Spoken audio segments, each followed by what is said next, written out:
गायत्री महामंत्र एक बार मेरे साथ दोहराओ। ओम भूर्भुवः स्वः तस्य वितुर्वरेण्यं भर्गो देवस्य धीमहि धियो यो नः प्रचोदयात्। परम पूज्य गुरुदेव की कृपा से हम जीवन की जिस मंजिल पर चलते हुए चले जा रहे हैं, मैं आत्मिक निवेदन के साथ कह रहा हूं, जैसे एक कीड़ा दीवार पर चढ़ता है,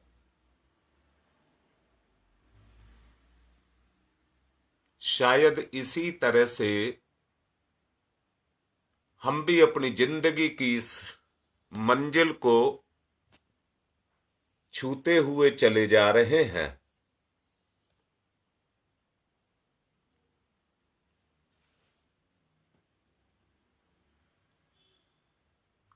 मैंने पिछले दिनों भी कहा था, जिस तरह से कीड़ा गिरता और चढ़ता रहता है, ऐसे ही हम भी अपनी जिंदगी की मंजिल को चढ़ रहे हैं और गिर रहे हैं। जीवन यापन करना साधारण प्रक्रिया को भी यदि एक असामान्य दृष्टि से लेकर चला जाए तो एक प्रकार का जीवन का लक्ष्य बन जाता है। और मैं फिर से कह रहा हूं, अगर जीवन का कोई लक्ष्य नहीं है तो जीवन नहीं जी रहे हैं। खाना और कमाना या कमाना और खाना, यानी कि कमाने के लिए खाना और खाने के लिए कमाना, यही अगर आपकी जिंदगी है तो इसको जीवन नहीं कहते हैं। जीवन का उद्देश्य इससे कहीं ऊंचा है। अपने लक्ष्य को बनाएं, अपने लक्ष्य को बनाएं।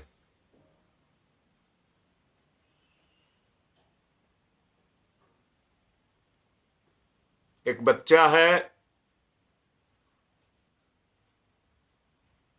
जिसने इसी प्रवचन को सुनकर के अपनी जिंदगी को बदल दिया।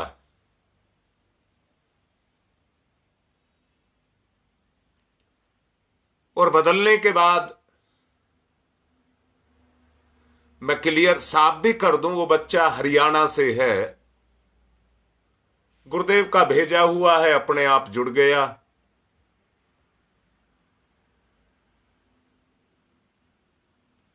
अब मैं आपको उसके माध्यम से एक बात कह रहा हूं। उस बच्चा वो चाहता है कि मैं भगवान के दर्शन कर लूं, देवी के दर्शन कर लूं। निवेदन कर रहा हूं, क्या हमारा लक्ष्य देवी के दर्शन करना है या देवी के दर्शन करने से हमारा उद्धार हो जाएगा? उसने ही एक और बच्चा जोड़ा है जो श्री कृष्ण भगवान के दर्शन करना चाहता है। परंतु मैं पूछ रहा हूं, क्या श्री कृष्ण भगवान के जीवन के दर्शन से उसके जीवन का लक्ष्य पूरा हो जाएगा?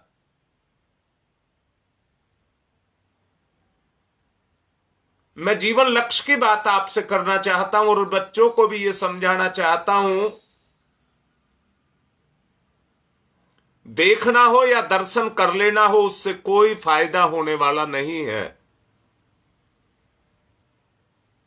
अगर फायदा होगा तो केवल केवल केवल, बहुत अच्छे से समझना, जीवन का एक लक्ष्य बनाइए। साधारण प्रक्रिया को असाधारण बनाइए। केवल वही हो सकता है जिसके लिए जीवन को बिताया जाए। मनुष्य पतन के गर्क में गिरता हुआ चला जा रहा है, आदर्शों को छोड़ता चला जा रहा है।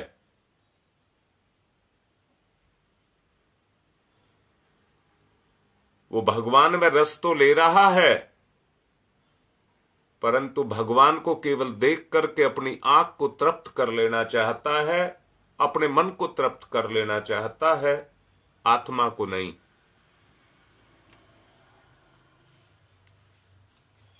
मैं निवेदन कर रहा हूं,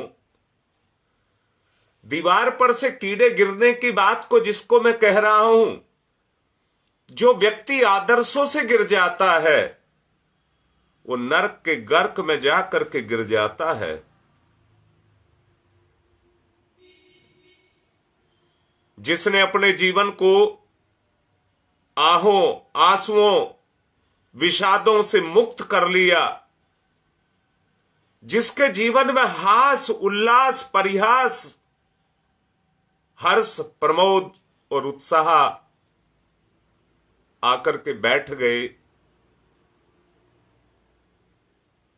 उस जीवन को जरा सोच करके देखिए कितना शानदार जीवन होगा। जिसने इस जीव के सामने आए हुए उन कष्टों को, बाधाओं को, विपत्तियों को हटा दिया, बुहार दिया, उनका निवारण कर दिया, उस जीवन के बारे में जरा सोच करके देखना उसका जीवन किस तरह का होगा। जिसने उत्साह के साथ अपने जीवन को जिया, उसने मानो अपना सफल जीवन यापन करने का लक्ष्य प्राप्त कर लिया। बहुत अच्छे से इस बात को मान लेना, सफल जीवन का लक्ष्य एक ही है, और वो है जिसने उत्साहपूर्वक, संतोषपूर्वक, हंसते हुए जीवन की परिधि के बाहर पैर रख दिया, उसके दायरे को तोड़ दिया, उससे आगे निकल गया, उसका जीवन सफल माना जाएगा। इसके विपरीत जिसने जीवन की परिधि को रोते हुए, तड़पते हुए, तरसते हुए पार किया, उसका जीवन उतना ही घनघोर नरक में है, उतना ही घनघोर नरक में है।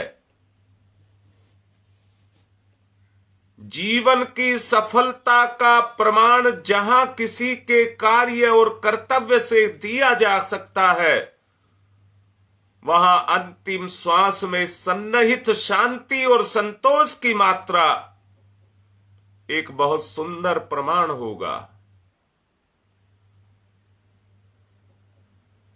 जिसके जीवन में वो स्थिरता आ गई,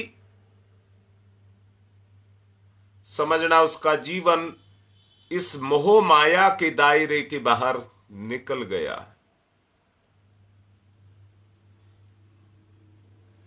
कितना कमाया, कितना गमाया, कितना खाया, ये तो सब संसार का है, संसार से बाहर नहीं जा सकता। किस व्यक्ति ने अपने जन्म के बाद जितना जोड़ लिया वो कहता है मेरा जीवन सफल हो गया, मैंने सब अपनी जिंदगी के सुविधा के साधन इकट्ठे कर लिए,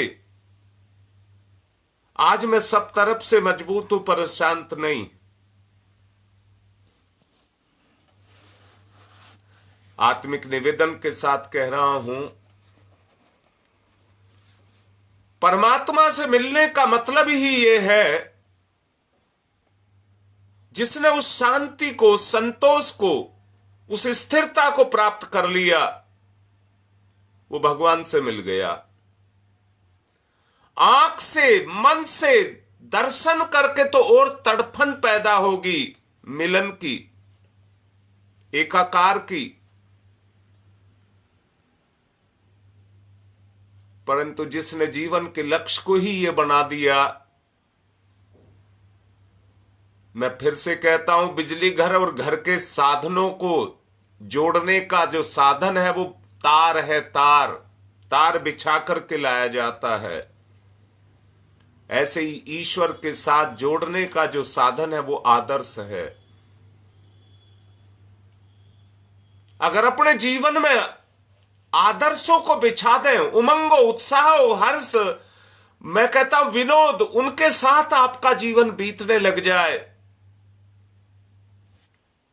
तो समझ लेना आप एक दायरे को पार करते हुए चले जा रहे हैं। ये जितना आपके जीवन में आता चला जाएगा उतना ही आप इससे बाहर निकलते चले जाएंगे।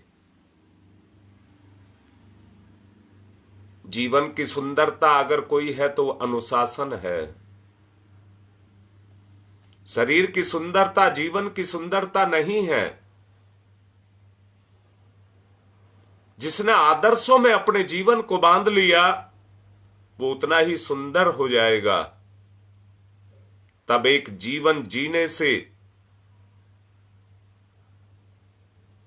हास उल्लास तथा उत्साह की मात्रा जितनी बढ़ाता चला जाएगा उतना ही जीवन सुंदर बनता चला जाएगा।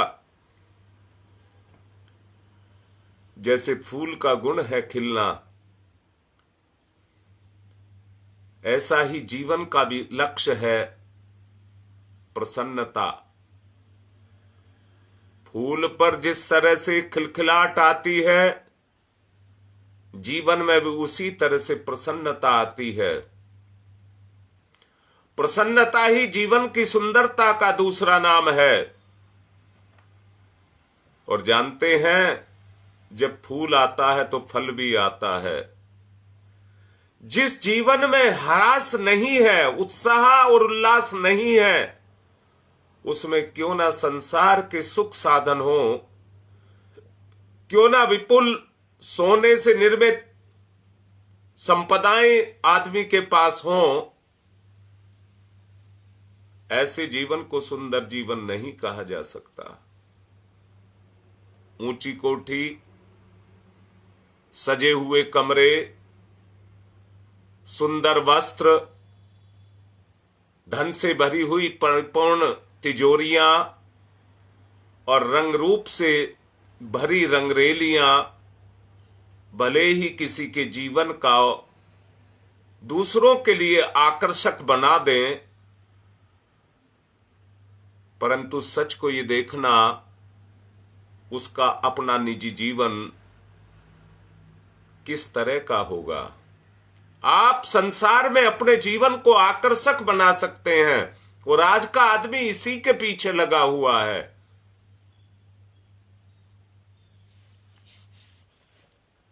जीवन लक्ष्य को नहीं ले रहा, संसार निर्माण में लगा है और उस निर्माण की आंखों से देख करके खुश होना चाहता है, उससे उस संतुष्टि को पाना चाहता है। कहता है मैंने अपना जीवन का लक्ष्य पूरा कर लिया।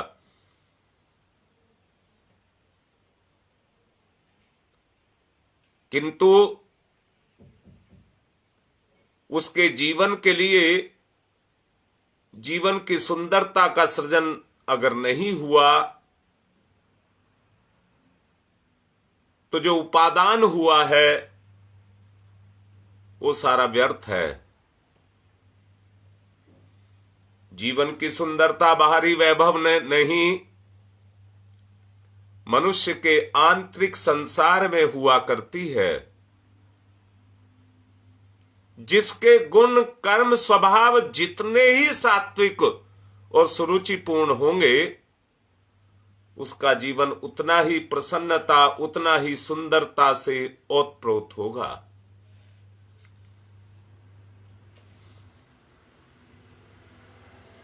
कुछ परिजन पिछले दिनों मुझसे कह रहे थे कि अब तो गायत्री मंत्र हमारे मुख में 24 घंटे चलने लगा।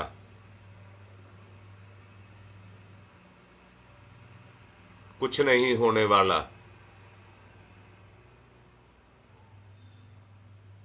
आदत बन जाती है। मुंह से चलना अलग बात है,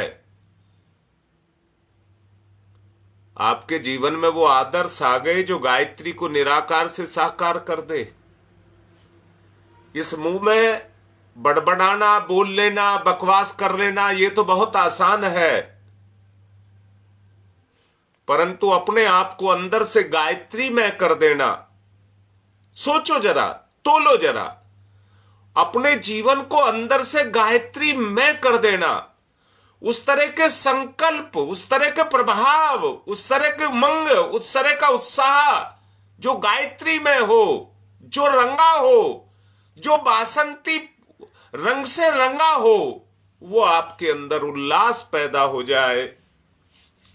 बसंत के समय पर सारी प्रकृति हंसने, खिलखिलाने, मुस्कुराने, बढ़ने, फलने, फूलने लग जाती है।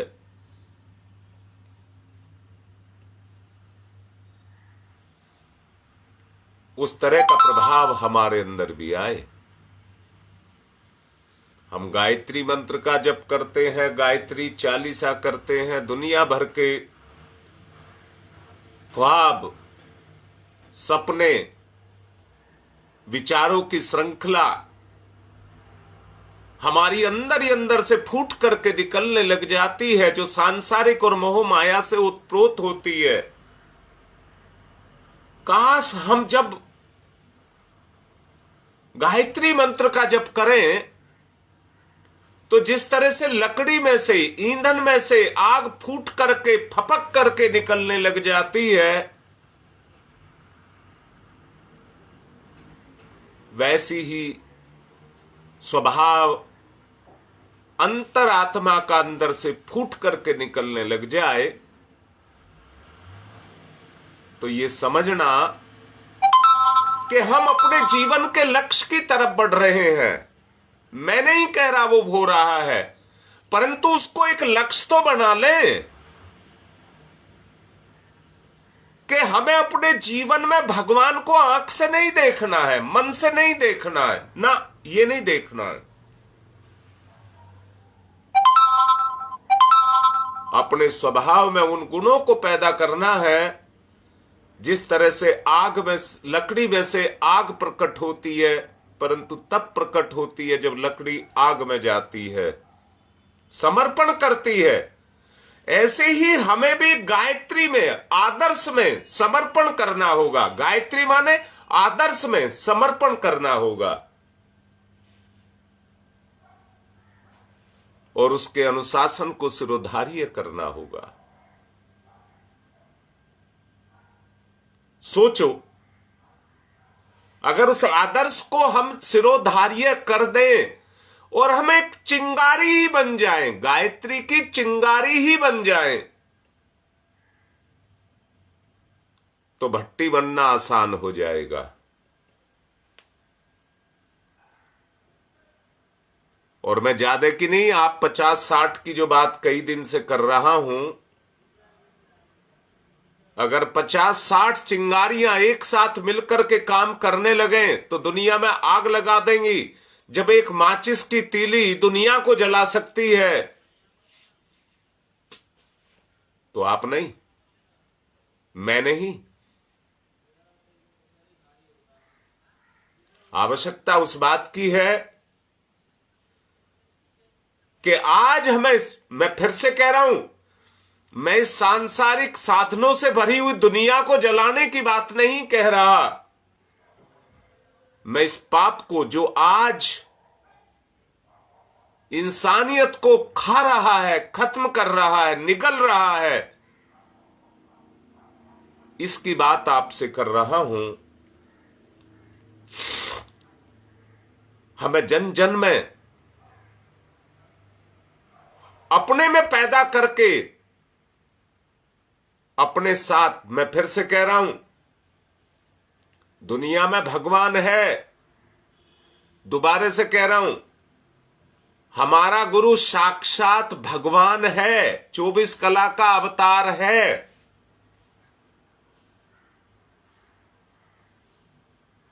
वो अपनी शक्ति अपना काम कर रही है, पर किस पर करेगी? उसके सबसे नजदीक मैं होऊंगा। सब अपने आप को कहो, उसके सबसे नजदीक, यानी कि मैं उस आग की भट्टी में अपने आप को डालूंगा। जो मेरा गुरु है, मेरा भगवान है, उसमें अपने आप को डालूंगा, समर्पण करूंगा। आदर्श इसी का नाम है। अगर आप वहां तक जाना चाहते हैं, गुरु में समर्पण करना चाहते हैं, तो आदर्श के माध्यम से ही उसको कर सकते हैं।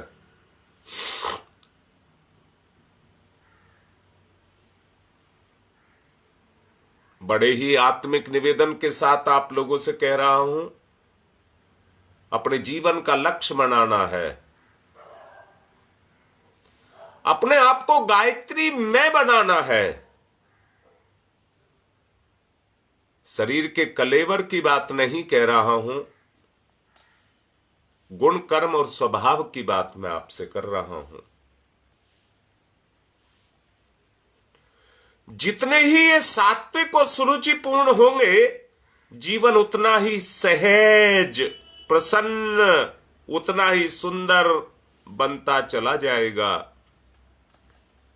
अविचारी, व्याभिचारी, अवगुणी जो है वो कितना ही धनवान, शान शौकतवान, सुंदर शरीर का रहने वाला, अपने रहन सहन को कितना ही सुंदर क्यों ना बना ले, सुंदर जीवन की परिधि में नहीं आ सकता, नहीं आ सकता। आवश्यकता, मैंने एक प्रवचन में आप लोगों से कहा था, जीवन इसका नाम नहीं है कि आपने कितनी धन दौलत को कमा लिया है। एक गरीब से गरीब व्यक्ति भगवान को वो दे सकता है जो एक रईस से रईस व्यक्ति नहीं दे सकता। मैं पूछता हूं,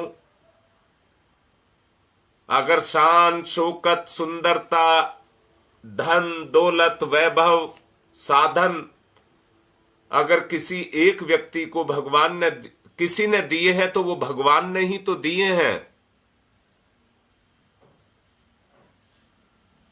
अगर गरीब के पास नहीं है तो उसका भाग्य है, और अमीर के पास है तो उसका भी भाग्य है।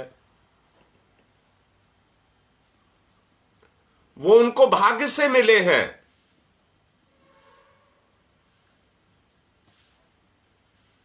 अब मैं आपसे कह रहा हूं, जो एक गरीब दे सकता है, शायद मैं जीवन के रास्ते को मोड़ने वाली बात कह रहा हूं, और ये नहीं कह रहा हूं कि आप गरीब हो जाएं। मेरा गरीबी और रईसी से कोई मतलब नहीं है, और अध्यात्म का गरीबी और रईसी से कोई मतलब नहीं है।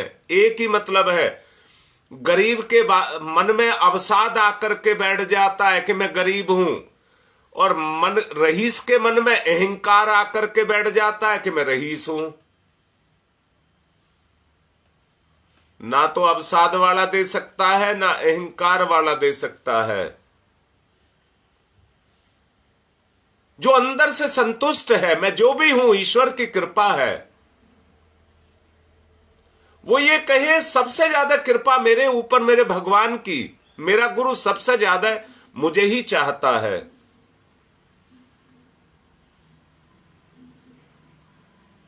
और प्रयास प्रयत्न ये करे कि मैं अपने गुरु को किसी का बनने नहीं दूंगा। मेरा गुरु है इसलिए पहला हक मेरा है, उसकी धन संपदा नहीं।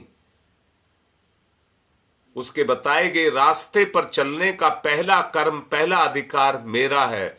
मुझे उसके बताए गए, बनाए गए, जो उसने मेरे लिए बनाया है, जो मेरे लिए बनाया है। मैं फिर से कह रहा हूं, परम पूज्य गुरुदेव ने जो कुछ भी किया है, जितना पुण्य भक्ति तप किया है, वो किसके लिए किया है? हर मां बाप अपनी संतान के लिए करता है। उन्होंने हमारे लिए वो रास्ता सुगम बनाया है जिस पर हम चल करके वहां तक पहुंच सकते हैं जहां तक हमारे भगवान ने हमारे लिए रास्ता बनाया है। उन्होंने वो रास्ता हमारे लिए तैयार किया है।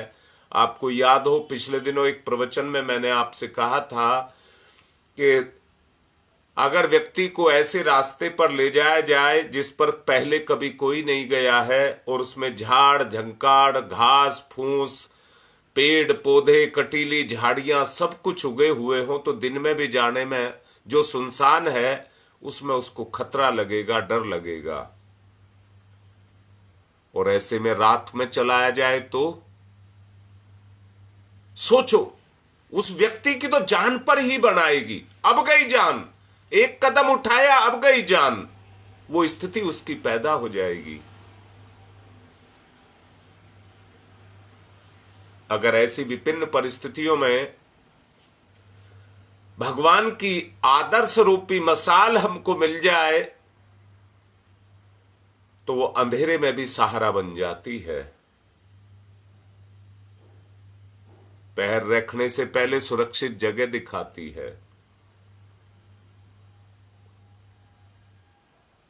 और हम अपने जीवन की उस मंजिल पर चढ़ते हुए चले जाते हैं। इसके विपरीत जो सामान्य स्थिति है, जो आज जिसमें हम अपने जीवन को जी रहे हैं,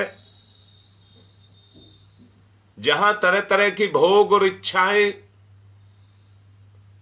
हमारे जीवन के साथ लगी हुई हैं,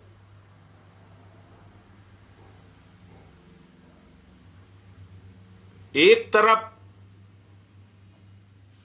हम उन इच्छाओं की पूर्ति करने में लगे हैं, दूसरी तरफ भगवान का दर्शन करने में लगे हैं, उससे पूर्ति नहीं होगी। अगर उस पूर्ति को हमको करना है तो भगवान को, आदर्श को लक्ष्य बना करके हमें उस लक्ष्य की तरफ चलना है। अगर भगवान आएगा तो गुण कर्म और स्वभाव में आएगा। ना वो गरीब देखता है और ना अमीर देखता है, त्यागी देखता है, पुरुषार्थी देखता है, संयमी देखता है।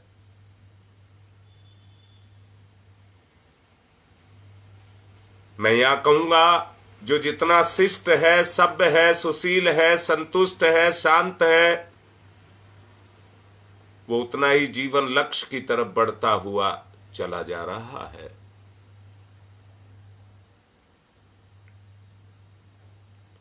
रोज सूर्य सवेरे उगता है, हम नहीं उगाते हैं। है कोई शक्ति जो सूरज के पीछे काम कर रही है और उसको मजबूर कर रही है कि वो एक पलक झपकने की भी देर नहीं करता? इतना बड़ा अनुशासन उसके ऊपर काम कर रहा है। हम ये देखते हैं, ग्रह नक्षत्र, सूर्य, चंद्रमा, इतने सारे आकाश में तारे, सभी अपने काम को कर रहे हैं और उनके आकार को देख करके उनके बोझ का पता लगाया जा सकता है। परंतु साथ में ये भी देख रहे हैं वो कितने हल्के होकर के अपने मार्ग पर जो निर्धारित है उनके लिए, उस पर वो चलते हुए चले जा रहे हैं। कोई सत्ता है जो सबके पीछे से काम कर रही है, सबके ऊपर काम कर रही है? धरती पर भी काम कर रही है और धरती पर मैं भी रहता हूं तो मुझ पे भी काम कर रही है।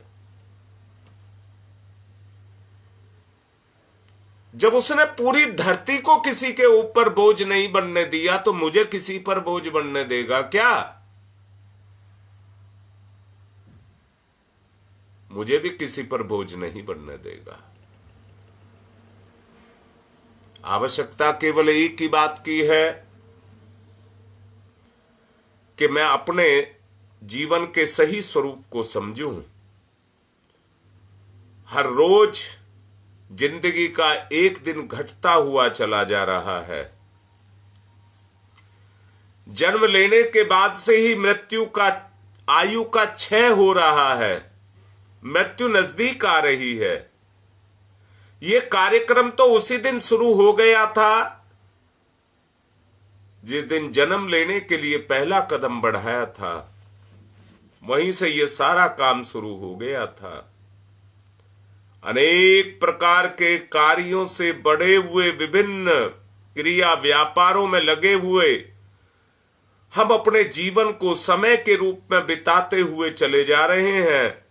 ऐसे अवसर प्रायः प्रतिदिन आते हैं जब समय का पता नहीं चलता और जीव के जन्म, वृद्धावस्था, विपत्ति, रोग, मृत्यु, करुणक विचार और दृश्य अदृश्य रूप से तरह तरह के विकारों में फंसता हुआ ये जीव आप लोगों ने देखा होगा।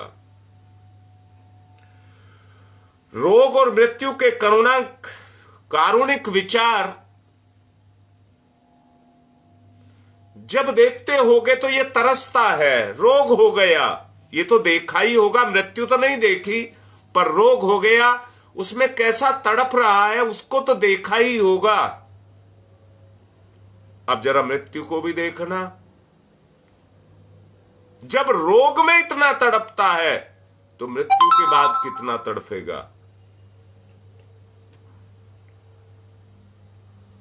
व्यक्ति जिन कर्मों को कर रहा है, सच को देखो, एक बोझ अपनी चेतना पर बढ़ाता हुआ चला जा रहा है।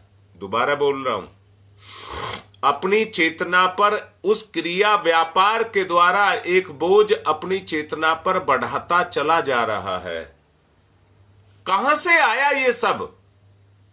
जिस बोझ से आज आप दबे हुए हैं, ये बोझ कहां से आया? अरे अंदर से देखो। हम चाहते ही लोभ को है, हम चाहते ही भोग को है।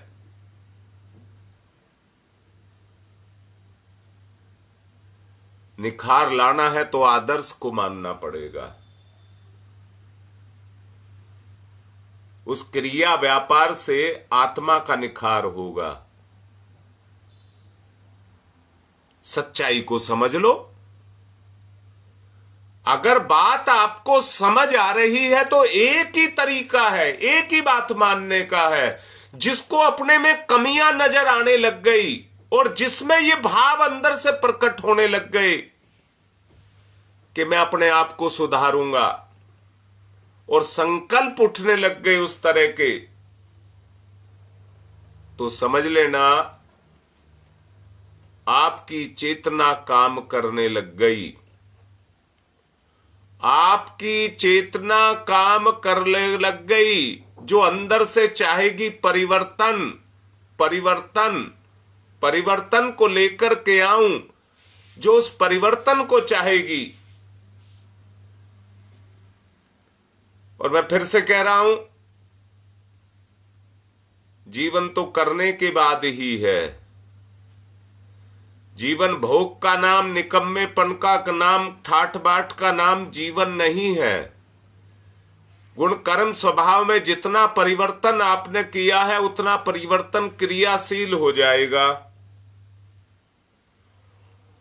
वरना एक एक दिन करके जीवन का क्षय हो जाएगा। जीवन छोटा पड़ता चला जा रहा है, मृत्यु नजदीक आती चली जा रही है। मृत्यु से पहले हमें अपने जीवन लक्ष्य को प्राप्त करना है। तरह तरह के भटकाव, उनसे दूर रहना है। मैं फिर से कह रहा हूं, जैसे पैसे को कमाने के बाद, मेहनत के बाद प्राप्त किया जा सकता है, सच्चाई पर हेरा फेरी से भी, चालाकी से भी, धोखे से भी पैसे को कमाया जा सकता है। परंतु आंतरिक चेतना की स्थिति दोनों स्थितियों में देखिए। उस पैसे को देखिए, अगर आपने धोखा देकर के 100 रुपया कमाया है और मेहनत से सत्य के आधार पर 1 रुपया कमाया है, सांसारिक नजर में देखने में तो 100 रुपया ज्यादा होता है, परंतु आत्मिक नजर में देखने पर वो 1 रुपया ज्यादा बड़ा होता है। जिसके साथ सत्य लगा है, संतोष लगा है, वो 1 रुपया बहुत बड़ा है। इसलिए ये निवेदन कर रहा हूं, जीवन के जिस व्यापार में हम लगे हैं वो बीतता चला जा रहा है, समय का पता नहीं लग रहा। ऐसे अवसर हर रोज हमारे सामने आते हैं जब जीव के जन्म, वृद्धावस्था, विपत्ति, रोग और मृत्यु के कारुणिक विचार हम अपने सामने समाज में पैदा होते हुए देखते हैं। परंतु सच को पहचान लेना, स्थिति क्या है? आदमी मदांध, कामनाग्रस्त और अविवेकी बन गया है और धरती का मनुष्य सब कुछ देखते हुए भी आंखों से विवेक और विचार की आंख से अंधा बना हुआ है, अंधा बना हुआ है। सोचो, मोह, लोभ, अहंकार जो उसके जीवन के साथ लगे हैं, वो उसके जीवन में प्रमाद को पैदा कर रहे हैं, कुंठा को पैदा कर रहे हैं, कुत्सा को पैदा कर रहे हैं। आदमी तरह तरह से जकड़ता हुआ चला जा रहा है, चेतना जकड़ चुकी है। अंदर से देखो आदमी क्या व्यक्त कर रहा है। जो चीज उसके अंदर से निकल रही है वो वही चाहता है। मैंने अभी कहा था, कुछ कार्यकर्ता पिछले दिनों मेरे से बात कर रहे थे कि अब तो हमारी स्थिति वो पैदा हो गई कि हर वक्त हमारे मुंह से गायत्री मंत्र चलता रहता है। फिर तो उनका जीवन गायत्री में हो गया। नहीं, ये तो आग की तरह से, जैसे लकड़ी में से आग फूटती है, वो उसका स्वाभाविक गुण है। अंदर बैठा हुआ परमात्मा जो इस जीव रूपी जीवन के अंदर लकड़ी की तरह से समाया हुआ है, उसको हमें प्रकट करना है, उसको हमें प्रकट करना है। कहां होगा? गुण कर्म स्वभाव में होगा। इस धरती का मनुष्य सब कुछ देखते हुए भी विवेक की आंख से अंधा है। जो मैंने अभी कुछ देर पहले बात कही थी,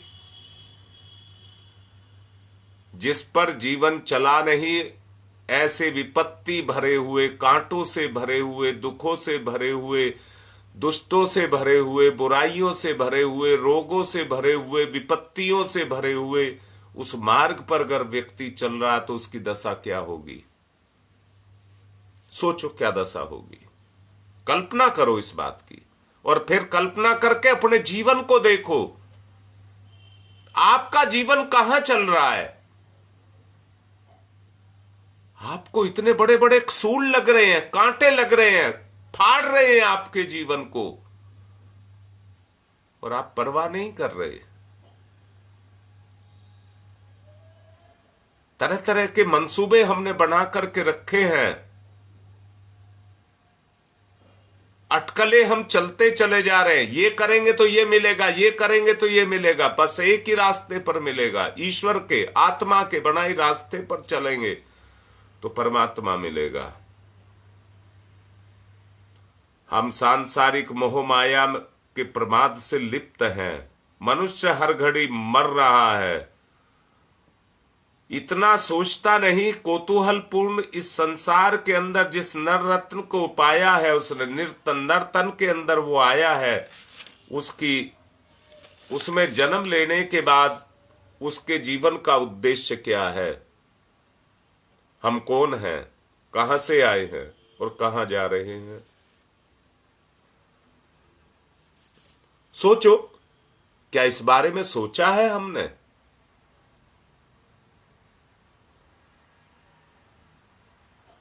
एक ही बात पर जोर देकर के कह रहा हूं, जब तक हम जीवन के लक्ष्य को नहीं बनाएंगे कुछ नहीं होगा, कुछ भी नहीं होगा।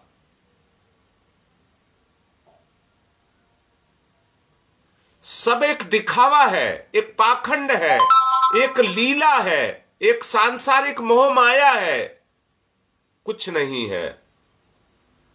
जीव इसमें लिप्त है, इससे बाहर हमको निकलना है। अगर इस दायरे से व्यक्ति बाहर निकल गया, जितने भी ऋषि मुनि संत महात्मा आप लोगों ने देखे होंगे,